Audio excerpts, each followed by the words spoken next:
Hello, everyone, and here we are with presenter Chia, Suan, Chong. Chia, welcome. Thank you. And how do you like the conference so far? Are you enjoying it? I'm really enjoying it.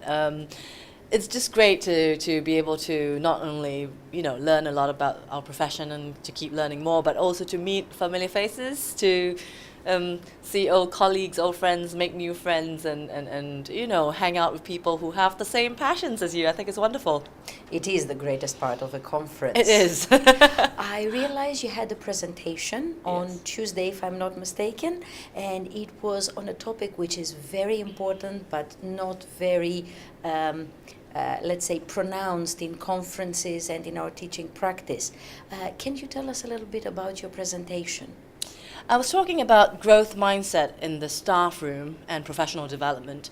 I know growth mindset is a bit of a buzzword in the last decade, and you go to primary schools and secondary schools and we're all talking about how we can cultivate a growth mindset with students, with helping them to understand that the brain is elastic and we can learn what we choose to learn, that we shouldn't set fixed confines to our learning experience. And we know that stuff, but I think we often apply it to students and we don't apply it to the grown-ups, the teachers themselves. But yet we all know of teachers who have said things like, maybe not at this conference, but who said things like, I only do one-to-ones, I don't do groups, or I can't do business because I don't know anything about finance, or I can't do technology because I'm too old, or I've done it for 20 years, what else is there to learn?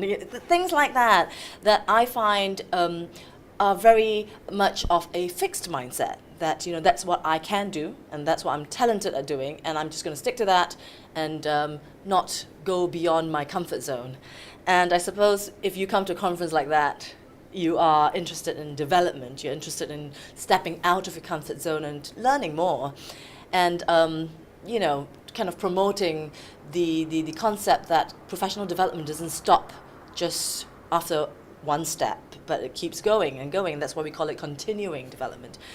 Perhaps I'm preaching to the converted at a conference, but there are so many teachers out there who still have quite a fixed mindset in what they can and can't do, and I'm hoping to reach out to teachers who do have a growth mindset and managers who have a growth mindset to see how they can help fellow colleagues develop and help fellow colleagues realize their potential and not just do the same thing for 20 years. You've just touched one of my passions. How do you think that managers with a growth mindset can help teachers change their own mindset?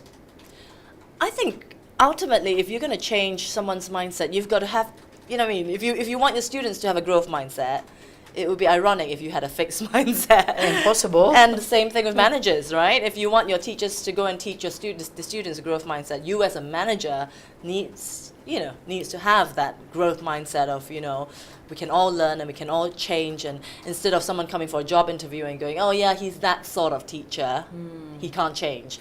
No, you can always help someone develop, you can always help someone become good at what they're not so good at. And I think one of the big things that I really believe in is, for example, doing presentations or doing teacher development sessions in topics that you're not so good in. So we have teachers going, oh, you're an expert in grammar, so why don't you develop the other teachers in grammar? How about turning that around and saying, you're not so good at grammar, why don't you try and develop the other teachers at grammar so that you'll now have to learn to become good at it? And in a way, you've touched upon the corporate culture and how it kind of goes top down, and it can't be just the teachers or just the students. That is a very interesting mindset, to use your own words. How does IATEFL as an organization help teachers' mindset to become more open and opening as a process? I think the diversity we have in IATEFL itself is mind-blowing. It opens our minds. You have participants, delegates from all over the world, from different cultures, from different backgrounds, with different beliefs, different approaches to teaching, different mindsets. But you also have talks that cover everything and anything about English language teaching and beyond. And I think that that kind of diversity that IATEFL manages to have, perhaps because it's a growing organization of passionate teachers, that diversity allows us to step outside our comfort zone, learn about something that we are not experts in, try and become experts in areas that we're not confident in. I think it's a great organization to support that sort of development. Yeah, indeed it is. Is there anything else you would like to share with our audience today? I've been talking a lot about communication skills and international communication in terms of developing, on the topic of CPD and professional development. One area that I've been very interested in talking about recently is going beyond just teaching about, the typical grammar and lexis, which are important on its own, and pronunciation, but also going beyond that and helping students understand that, the reason why they're learning English is to communicate internationally. The moment they speak in English, there is an intercultural communication, an intercultural interaction happening.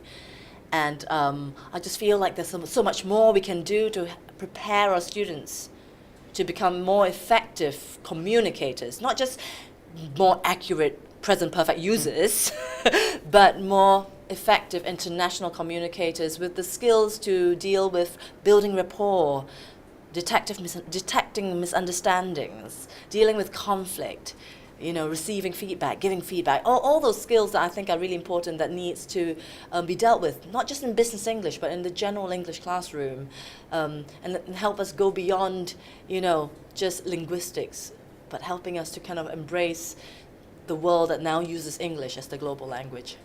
That was so interesting and so inspiring. Oh, thank you. We have been here with Chia, Suan, Chong. Thank you so much for your time, and see you next year. Thank you, Maria. Thanks very much.